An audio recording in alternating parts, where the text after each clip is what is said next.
going to learn English grammar. आपण पाहत आलो आहोत अलंकार. इंग्लिश मधील फिगर ऑफ स्पीच. यामध्ये आपण सिमिल कशाला म्हणतात, क्लायमॅक्स कशाला म्हणायचं, रिपीटेशन अलंकार कशाला म्हणतात, या सारख्या प्रत्येक गोष्टीचे शॉर्ट ट्रिक नुसार पाहत आलो आहे. आज आपल्याला पाहायचं यामधलंच नेक्स्ट टाइप, जसं की हायपरबोल. पण काय हायपरबोल कशाला म्हणतात, चला वेळ न घालवता पाहूया next type of this figure of speech. Hyperbole. मग हायपरबोल म्हणजे काय? हायपरबोलला मराठीतून काय म्हणतात, तर हायपरबोलला मराठीतून म्हणतात अतिशयोक्ती अलंकार. काय म्हणतात त्याला? अतिशयोक्ती अलंकार. मग तुम्हाला माहिती आहे की एकदम सोपा अलंकार आहे. अतिशयोक्ती अलंकार म्हणजे काय की एखादी गोष्ट असते, नॉर्मल घडलेली असते किंवा एखादी कुठलीही गोष्ट असेल त्याला अति फुगून सांगायचं.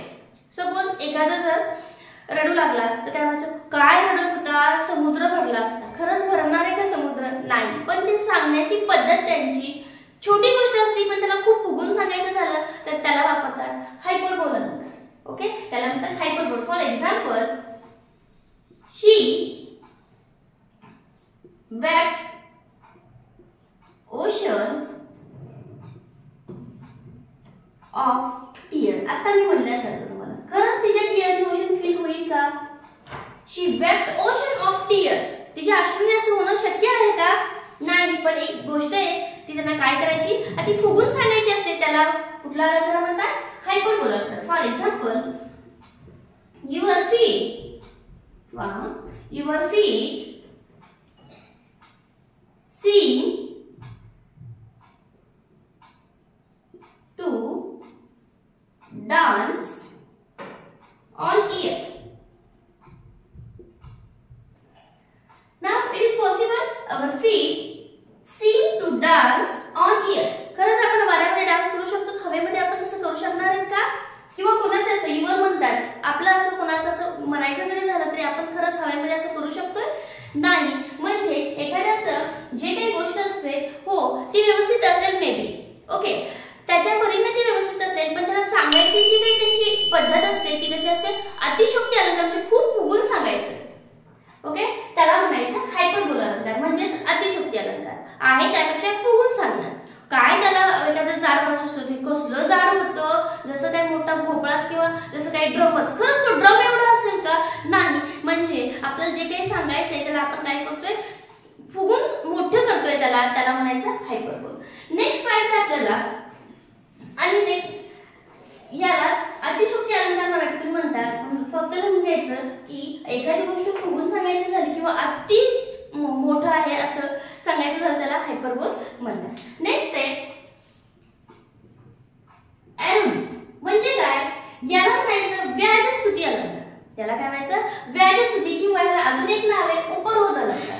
म्हणजे आता सिंपल जर सांगायचं झालं तर उपरोध किंवा व्याजस्तुती अलंकार कशाला म्हणतात? याला असतं की बाहेरून स्तुती करायचं पण आतून निंदा आहे, किंवा उलट आतून निंदा आहे आणि बाहेरून स्तुती करतोय असं. माणूस म्हणते ना त्याच्या तोंडावर म्हणजे त्याच्या मनात एक असतं तो बोलतोय एक, त्या पद्धतीनं म्हणलं तरी काही हरकत नाही. फॉर एक्झाम्पल म्हणून सांगते, आणि हा पण अलंकार आयडेंटिफाय करायला खूप इझी आहे. The call me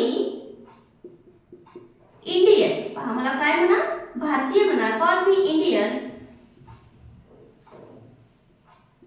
abroad, but in my own land I don't know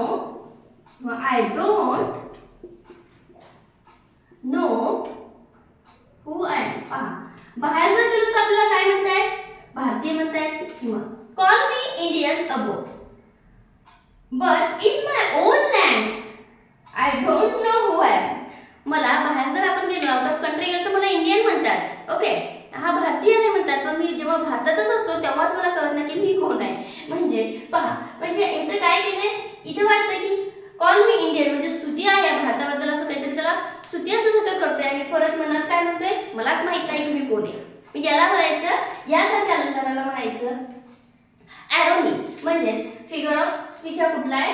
ॲरोनी. For example, next एक घेते तुम्हाला समजून येईल. To the English.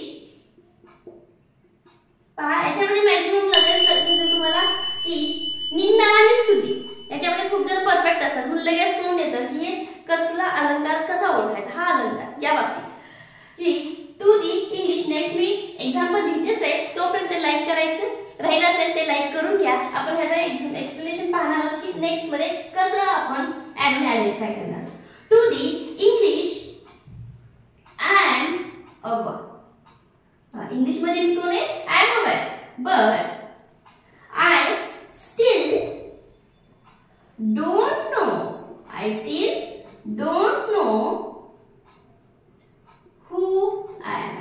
मला समजून येते एक निरीक्षण केलं who I am म्हणजे मी कोण आहे मलाच कळत नाहीये असं आपण म्हणून दाखवतो त्या बाबतीत लक्ष द्यायचं की याच्यामध्ये काय असतं आतून निंदा असेल तर बाहेर स्तुती असते बाहेर स्तुती असेल तर मग आतून निंदा असते म्हणजे एकच व्हायला सॉरी बाहेरून जर निंदा केली आतून त्याची स्तुती असणार आहे किंवा आतून निंदा असेल तर बाहेरून स्तुती असेल असं उलट थोडं तर विरुद्ध क्रिया याच्यामध्ये तुम्हाला झालेल्या दिसतायत आणि नॉर्मली पाहिजे तर हू आय एम म्हणजे मलाच कळत नाही की मी कोण आहे अशा बाबतीतले काही वर्ड्स पण याच्यामध्ये असतात त्याच्यामुळे आपल्याला पटकन लक्षात येतं की ॲरोनिक कसं आयडेंटिफाय करायचं म्हणजे हायपरबोलमध्ये काय असतं छोटंच असतं पण त्याला फुगून सांगितलेलं असतं ओके ते असा पळत होता की जसा की पक्षी हवेत उडायला म्हणजे खरंच तो हवेत उडायला सुद्धा पळतोय का नाही फक्त त्याला फुगून सांगितलेलं आहे त्यामुळे इथं पण काय त्याची निंदा स्तुती सगळं झालेलं असतं आणि परत ते मनात मध्ये काय म्हणतात हो आहे पण मलाच माहित नाही की मी कोण आहे अशा पद्धतीचं याच्यामध्ये थोडेसे क्ल्यू घेऊन